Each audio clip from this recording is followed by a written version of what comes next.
Plant lovers are initially drawn to string of varieties like string of pearls, string of hearts, string of dolphins, and many more for their unique appearance and their aesthetic appeal. String of plants have a one-of-a-kind appearance with their long trailing stems and unique leaves that resemble not just string of pearls and hearts, but also hooks, bananas, footballs, watermelons, tears, spades, and more.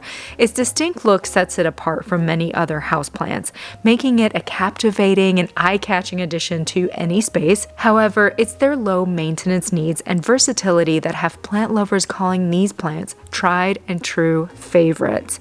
So whether you are a new plant owner or an avid collector, these gorgeous string of varieties are highly loved and sought after. Now, even though they are known to be low maintenance plants, they do have certain needs that are helpful to keep in mind while caring for them. Their very basic needs are similar to most succulents. They prefer well-draining soil, bright and direct light, and infrequent watering, making it an ideal choice for those looking for low-maintenance plants. In this episode of my Houseplant Care 101 series, sponsored by our friends at Repottme, I'm going to share the top tips you need to know to help your string of plant thrive. This Houseplant Care 101 series is sponsored by rePotme.com. With Repottme, you can have all of your houseplant supplies delivered right to your door. They are a one-stop shop for all of your houseplant, orchid, or succulent needs. They have custom handmade houseplant soils ranging from tropical houseplants, cactus and succulents, pothos, snake plants, and more. I cannot live without their clear slotted orchid pots. They have amazing houseplant fertilizers and so much more. I've included their link in my description below, and you can get 10% off any soil with my code Ashley. Being particular about which plant you choose while shopping for your string of plant will increase your chances of bringing home a healthy and happy one that will flourish under your care. Look for a plant with vibrant, rich green leaves and avoid those with yellow or brownish discoloration, as it could indicate some sort of stress and improper care. Now, you want to have a string of plant with full, dense foliage. A healthy plant will have numerous strings of, whether it's beads or hearts, closely spaced together, giving it that lush appearance.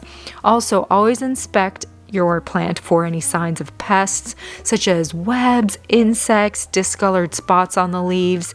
Check for mold or unusual growth. No matter how wonderful a nursery is, sometimes there are pests. I did notice some mealybugs on this string of dolphins, so that's why it's always important to check, because you don't want to bring this plant home and risk it spreading to your other plants or losing the plant and the money that you spent on it. Avoid selecting a string of plant that has wilted or shriveled leaves, as it may be dehydrated and unhealthy.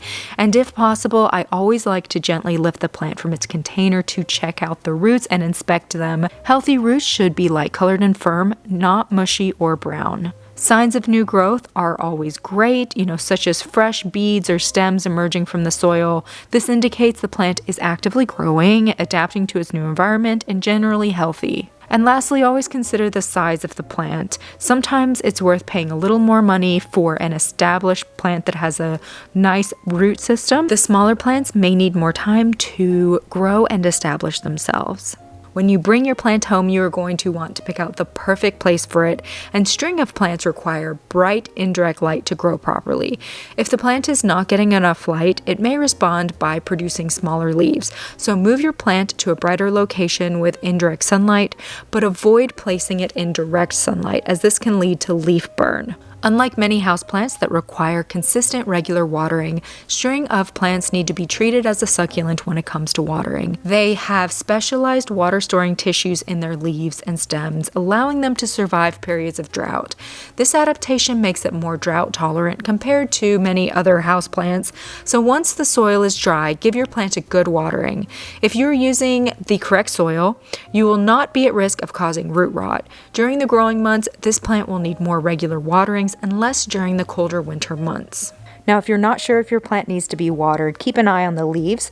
Again, they're very succulent-like, so when they're hydrated, the leaves will be plump and firm, and when they're dehydrated, they will start to become wrinkly and look very dehydrated, and that's when your plant definitely needs a drink. When you first bring your plant home, it's generally a good idea to let your plant adapt before you repot it. So give it a few weeks, let it adapt to its new environment, outside of the greenhouse and nursery, but then consider repotting, especially if it's root bound, if the soil is incorrect, which we'll go over the correct type of soil, or if it needs a different type of pot. Taking these measures in the beginning will really set you up for success and help this plant thrive. Generally, string of plants benefit from repotting around every 2 years. So when you do decide to repot, choose a pot that is only slightly larger than the current one, as these succulents prefer snug containers. Use a well-draining soil mix suitable for succulents. The roots of these plants can be very delicate and fragile, so it's easier to repot when the roots are hydrated and the soil is hydrated as well. It just makes it easier to remove the excess soil. And handle the plant with care to avoid damaging the delicate trailing stems. Repotting during the active growing season in spring or summer is generally the best time, as the plant can quickly recover and adapt to its new container. I'm using my favorite clear slotted orchid pots. They're very well draining, they're clear, so I can always keep an eye on the roots and the moisture in the soil. You can also use terracotta or any other types of pots you prefer. Just make sure there is a lot of drainage. These plants don't need to be repotted very often, so make sure you use the right soil when you do repot them, because it will help give you ease of mind and it will help prevent root rot for the time that that plant is in that pot. Now I'm going to be using the Repottme soil for string of pearls. It's customized, absolutely customized for string of varieties. Now you could create your own soil if you wanted to. You could also use a succulent soil, which would work pretty well. Whatever you end up doing, it's always worth the investment to make sure that you use the right type of soil and the time it takes to use the right type of soil. Now, most of these string of varieties are very delicate, but if some of the leaves drop off, that's no problem. You can just put them right back into the soil to propagate them. Now, if your plant is not receiving enough essential nutrients from the soil, the growth may be affected, and that's one of the reasons you may see smaller leaves on your plant. So to remedy this, consider fertilizing your string of plant with a balanced, water-soluble fertilizer designed for succulents. This is the one from Repottme that I really love, but you can use any fertilizer you like, just make sure it's for succulents, and follow the recommended dilution and applicated guidelines. I always recommend starting at half strength to see how your plant responds, and then add as needed during the growing season.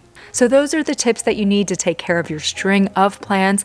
Please make sure to leave any additional tips that you have in the comments below, and subscribe for future episodes to show up in your newsfeed. And we also have a wonderful community on Instagram as well. I have many other episodes on plant care in my Houseplant Care 101 series, and a huge thank you again to Repottme. They are absolutely wonderful. I love their houseplant care products, and I have included links to all of their products below that I love.